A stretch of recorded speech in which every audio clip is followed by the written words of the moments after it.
in the first class, we were looking at the question, who is asking or who is aware?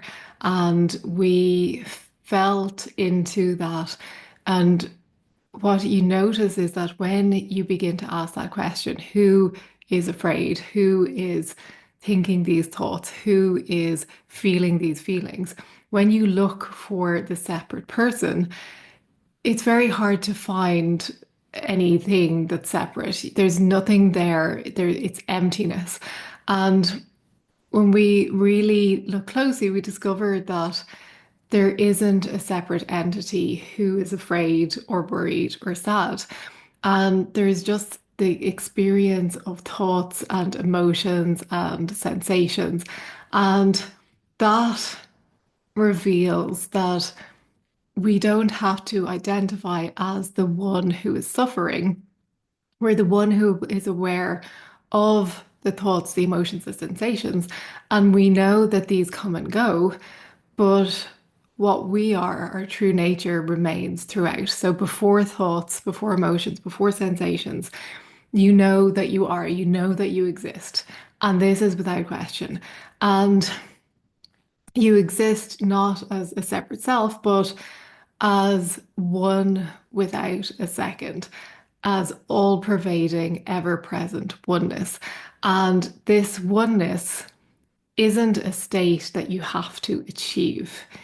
It's already the case. If you imagine a ball and a ball is round and you imagine that as being complete in and of itself. So there's nothing you have to add to the ball to make it more round. There's nothing you have to do to make it more of a ball. It is already full and complete as a ball. So that's what we're kind of aiming towards, knowing that we are that already.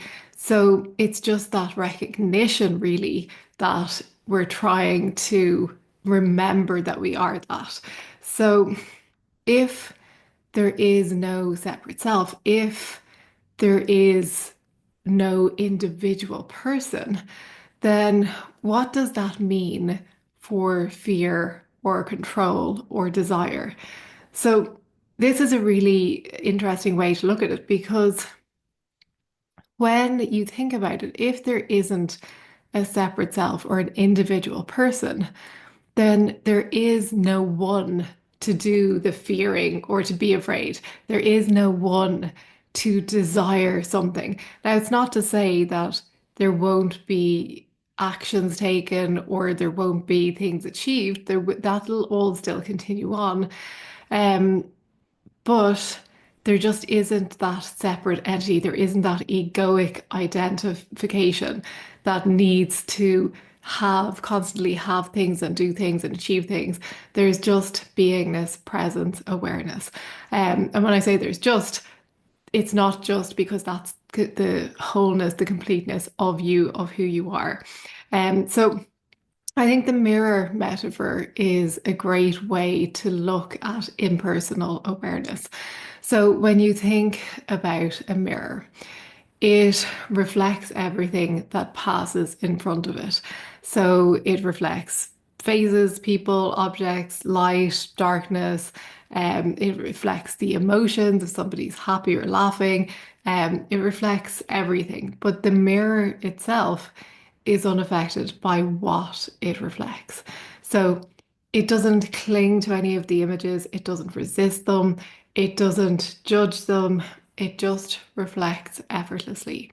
So if you compare that to awareness, which is your natural state, it's like that mirror.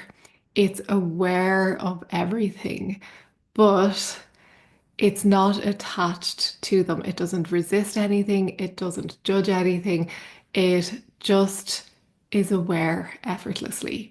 So thoughts arise, sensations come and go, emotions pass through, and life events appear and disappear.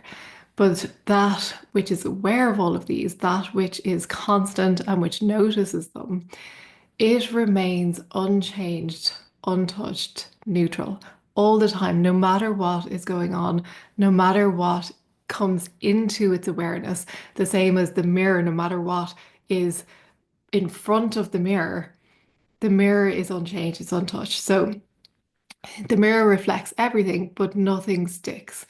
And I think the mistake that we make is thinking that we are the thoughts or we are the emotions or we are the experiences instead of being the observer of everything.